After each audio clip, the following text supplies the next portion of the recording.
ज़िंदगी का सफ़र बहुत अजीब होता है। इसमें बहुत सारे उतार चढ़ाव होते हैं।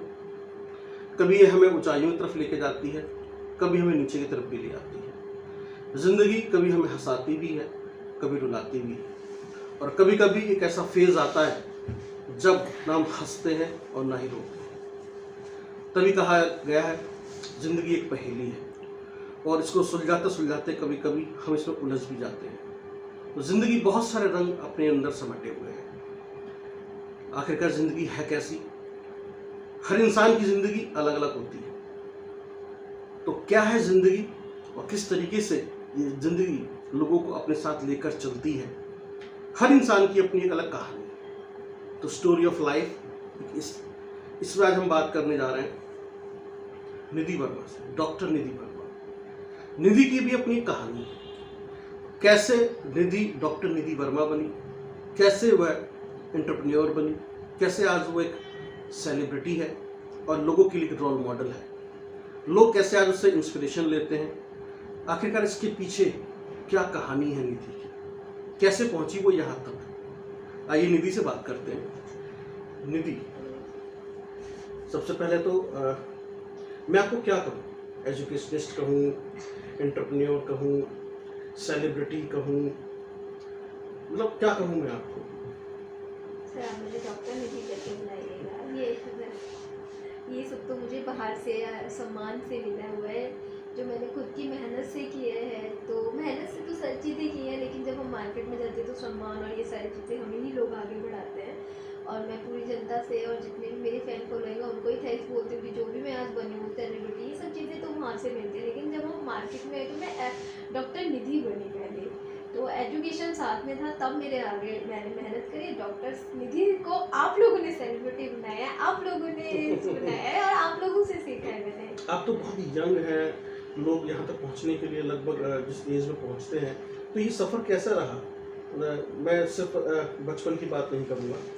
जैसे आप डॉक्टर बनी, एजुकेशन आपकी कंप्लीट हुई, कॉलेज खत्म हुआ, तो कॉलेज के दौरान ही आप इस इंडस्ट्री में आ गई थी या उसके बाद आपका ये सफर शुरू? एक्चुअली सर कैसे शुरू हुआ ये सफर? सर नेवर एक्सेप्टेड कि मैं कभी I want to become a model and celebrity. मेरे लिए सोचना भी मतलब दूर दूर तक था, क्योंकि because I am a pen student only, कि मुझे सिर्फ इस एजुकेशन में था। मेरा पूरा बैकग्राउंड एजुकेशन से रहा। मेरी मम्मा भी एजुकेशनिस्ट थी, प्रिंसिपल थी, तो पूरा फोकस ही एजुकेशन पे था। ये I can't accept from my life कि how can to become a celebrity. तो एक्सीडेंटल सेलिब्रिटी, एक्सीडेंट आई निकली हो गया सारा कुछ। तो अच्छा लगा, एजुकेशन से निकल के मुझे एक अपॉर्चुनिटी आई। शुरू में मैंने एक शो अटेंड करा, ऐसे ही मुझे बुलाया मेरी एक फ्रेंड ने कि यार तुम शो में आना। मैंने कहा यार ये क्या है, डांस। अच्छा मुझे डांस का बहुत फाउंड है, मैं खुद एक बहुत अच्छी डांसर हूँ।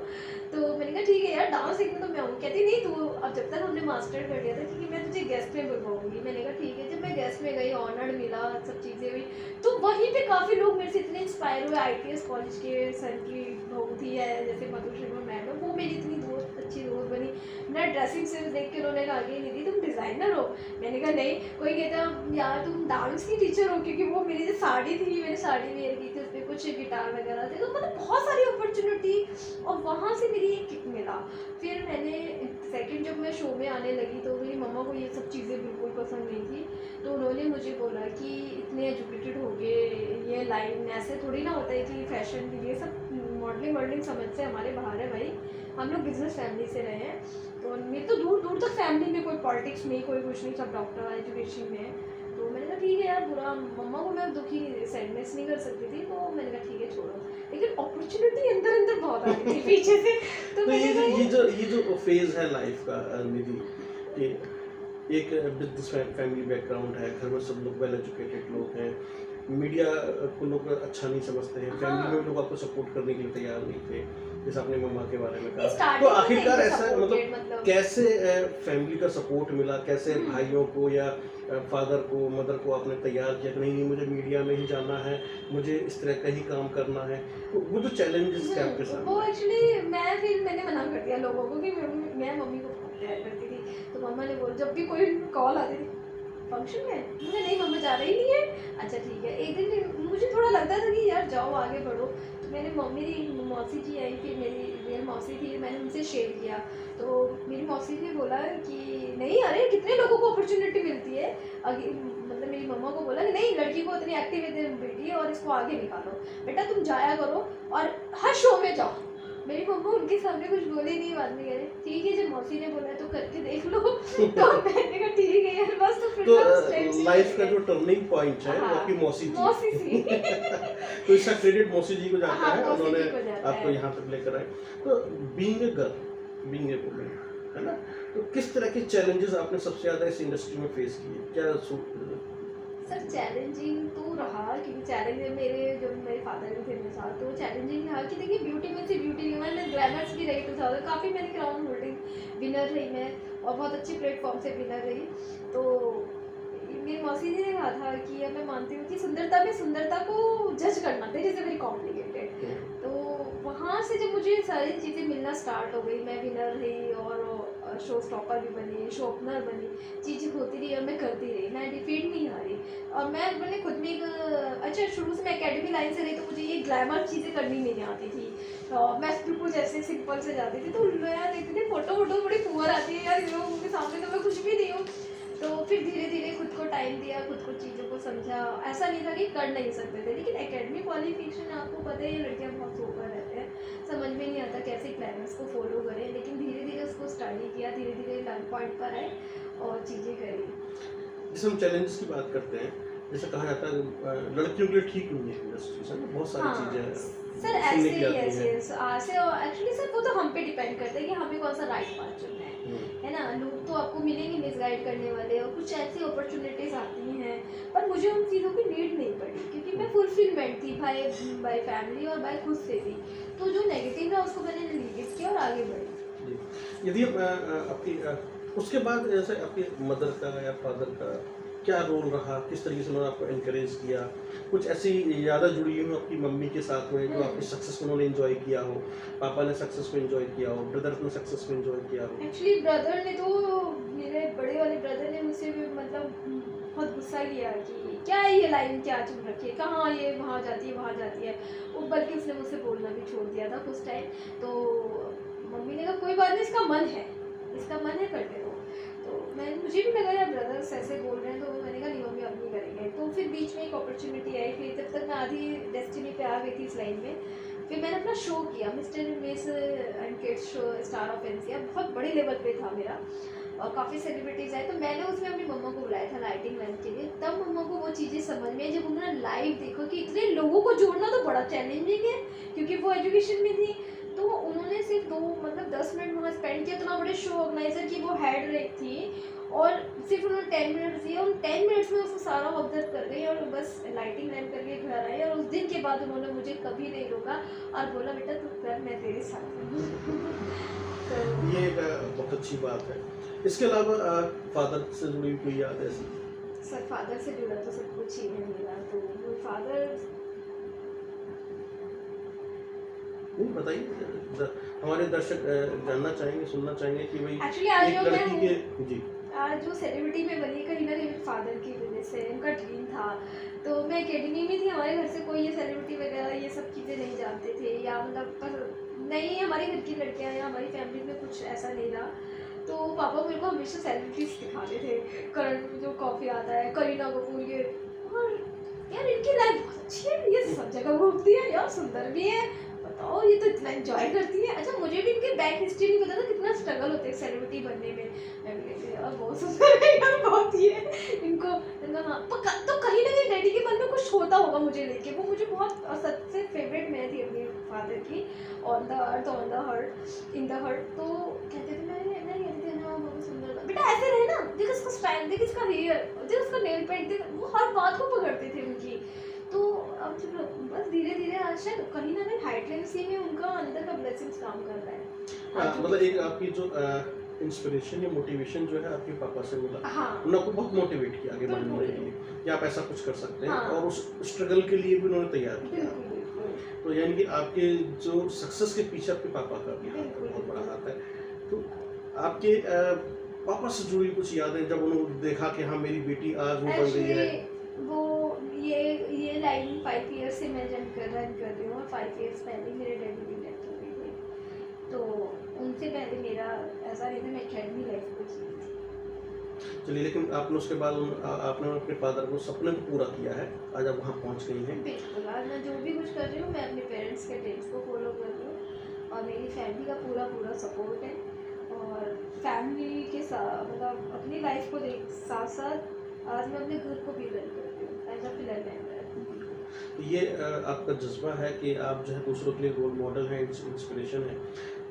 यदि हम जो स्ट्रगलर आते हैं, न्यू कमर्स आते हैं, जो उसमें अपना करियर बनाना चाहते हैं और उनको लगता है कि यार ये तो बहुत ग्लैमरस लाइफ है, बहुत इजी होता है, तो उनके लिए कुछ सलाह है आपके पास? हाँ सर, इजी तो नहीं है ग्लैमरस लाइफ, और क्योंकि एकेडमी में आप खुद से पढ़ सकते हो, दिन रात एक कर सकते हो, लेकिन ये जो सेलिब्रिटी लाइफ है ना बहुत कंपटीशन वाली है, क्योंकि बहुत ज़्यादा चैलेंजिंग मिलते हैं इसमें। तो मुझे लगता है कि बट आप आओ, प्रूफ तो करो, एक बार उठो एक बार गिरोगे। सबसे ज़्यादा किस तरह के चैलेंजेस आते हैं सबसे ज़्यादा, जैसे कि लोग अपने मेंटली प्रिपेयर कर लें कि हमें इस तरह के चैलेंजेस का सामना करना है? सबसे बड़ी बात तो स्टेज पे खुद को ये दिखाना कि मैं सबसे बेस्ट हूँ, ये चैलेंजिंग रोल है, क्योंकि वहाँ सभी बेस्ट होते हैं अपने अपने IQ से। फिर उनमें से बेस्ट कलेक्ट करना, सिलेक्ट करना, और फिर उसमें से भी बेस्टेस्ट बन के आना और लोगों के बीच में खुद को एज अ सेलिब्रिटी प्रूव करना, तो चैलेंजिंग ही है। बहुत से सोचते हैं ईजी है, आज यहाँ बैठ के, नहीं, आपको मेहनत करनी पड़ेगी, डिफीट नहीं होना। आज आप टॉप 10 में आ रहे हो तो कल आप फर्स्ट रनर, आप सेकंड रनर, आप विनर भी बनोगे ना। बहुत से लोग तो बहुत दिनों बाद जाके क्लियर करते हैं। जैसे आप इसमें हैं, आप बहुत सारी इवेंट्स ऑर्गेनाइज करती हैं, आप रैंप वॉक भी करती हैं, आपने सबको कंट्रोल देखा है। एक रैंप वॉक करना अपने आप में एक बहुत बड़ा चैलेंज है, और उसके लिए बहुत एक्सपर्ट होना पड़ता है, बहुत बिल्कुल। प्रैक्टिस करनी पड़ती है। बिल्कुल। आपके वेलनेस फिटनेस ट्रेनर अलग होते हैं, रैंप वॉक ट्रेनर आपके अलग होते हैं, वार्डरोब एक्सपर्ट आपके अलग बिल्कुल। होते हैं, है ना। हर तरह के एक्सपर्ट्स होते हैं, इवन आपके मेकअप इवन एक्सपर्ट भी आपके अलग होते हैं। कॉन्फिडेंस लेवल के लिए भी ट्यूटर होता है। हाँ, ट्यूटर होता है ना। पर्सनालिटी डेवलपमेंट जी। पूरी इसके अंदर होती है।